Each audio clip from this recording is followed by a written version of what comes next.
Hi, Governor. I also have an off-topic question, but it's a timely one, given that the federal court battle over Proposition 50 started today.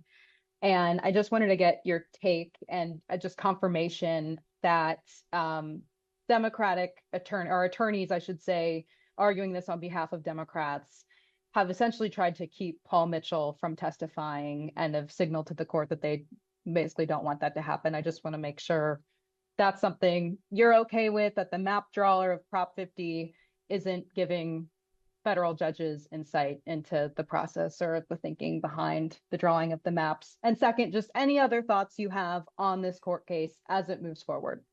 I'm just confident we're going to win on the merits. The people of the state of California overwhelmingly supported redrawing these maps. I think the case was made even stronger by the Supreme Court, where they upheld the maps in Texas. If you look at the language of a number of the judges, where they referenced the partisan nature of what we did in California to make the case that Texas was moving in a similar manner, only reinforces that confidence. As it relates to litigation strategy, I leave that to the lawyers. I know my status, and it is not as a legal expert.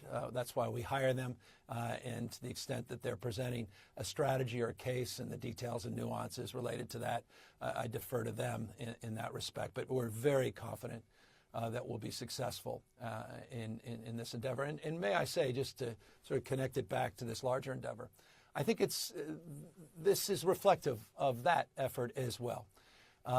That we're not just wringing our hands right now. We're fighting back. We're being a positive alternative to what's happening in Washington, D.C., not just rhetorically, not just style, but substance. And this is a substantive response to what is not happening in Washington.